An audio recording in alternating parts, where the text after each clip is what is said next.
In a universe so vast, how great is the potential of life outside of planet Earth?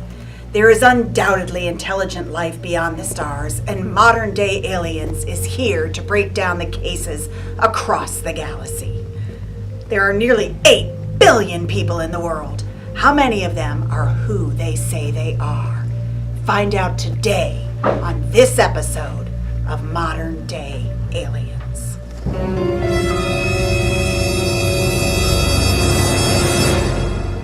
Our first case is located in Jacksonville, Mississippi. Michael Fox, a resident of Munster Estates, has noticed some unusual occurrences in his neighborhood involving his neighbor, Charlie.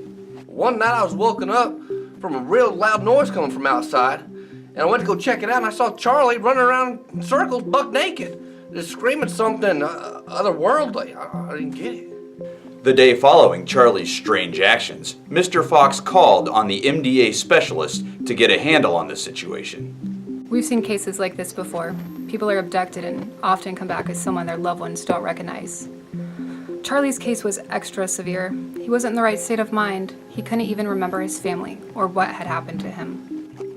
I just don't know what happened. He vanished 6 years ago. I remember the day like it was yesterday. Charlie was out back mowing the lawn, and I was in the kitchen making dinner. I looked out the window, and out of nowhere, I saw a flash of light. I just don't know what happened. I don't know. I don't know if Charlie will ever be the same. Scientists do not know much about what happens when someone is abducted by aliens, but researchers have found evidence that these extraterrestrial beings are on a mission to gather as much information about humans as possible. Charlie is currently in an undisclosed mental facility. He is being monitored 24/7 and is hoped to be out soon. We will have more information when our researchers further investigate the victim. Our next case takes place in Crawfordsville, Texas. Billy Johnson, a longtime employee of the Plumbers Association of America, noticed something very strange going on with his wife, Tammy Johnson. Tammy and I have been married for 9 months. She's always been infatuated with aliens. It was what, 2 weeks ago, I think, when she disappeared. I called her mama, her boss, a few of her friends. They hadn't seen her. I started to worry, but weeks later, she showed up back in the trailer park. She'd been abducted by aliens. She was going on and on, said they probed her. I don't know, man. She always been cuckoo about aliens and all and whatnot, but Judd wouldn't like her.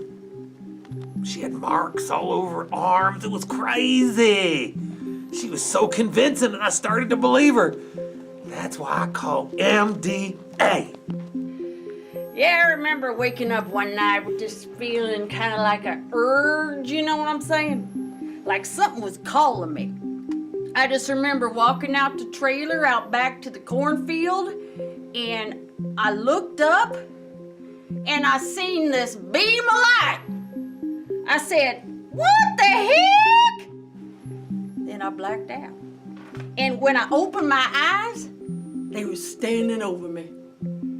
And I was spread out on this big table, and they was cutting into me, like trying to look for something, I don't know.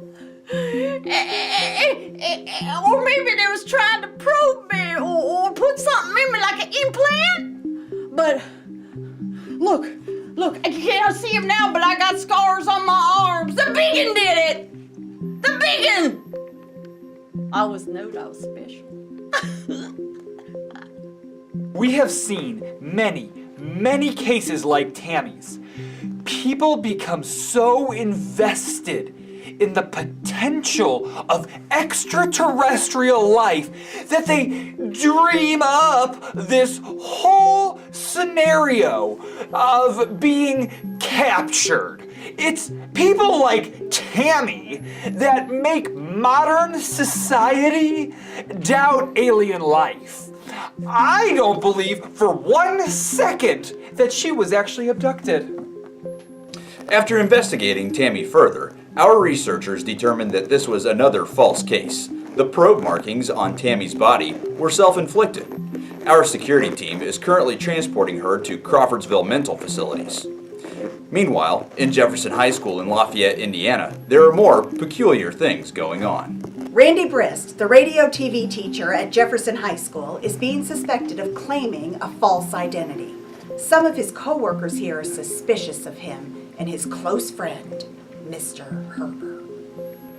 Well, let's see here. I've been a part of Jefferson High School for 22 years, and Mr. Herber and Mr. Brist have been here as long as I've been here. So they've been here, geez, I'm not sure anybody knows how long they've been here. Mr. Brist? Oh yeah, he's definitely suspicious. I've been seeing him do weird things with Mr. Herber. They have like this handshake thing. They do it all the time, but it seems like they only do it when they think they're alone. Sometimes I stay here late grading papers and I still see them, still here. They are definitely weirdos. It is incredibly likely that both Mr. Brist and Mr. Herber are aliens in disguise. Both of them have been teaching at a high school where they can influence 4 generations. Mr. Brist has even found a way to reach the minds of the entire city. Public radio. With the newspaper, Mr. Herber has made students believe that newspapers are still relevant in 2018. Capito del omnipotency. Nośny! Forśność bośne się nofad! Ja to będzie zapowiedzi. What are you guys doing? Piotr się nie kancler. That's what he's doing. They're planning an annihilation! That's what they're doing! Neither men, or should I say extraterrestrial beings, were heard from again. Our researchers are keeping an eye on the school. We'll be prepared if they return, with or without an army. As Mrs. Walensky, she has yet to return back to normal. This has been Modern Day Aliens.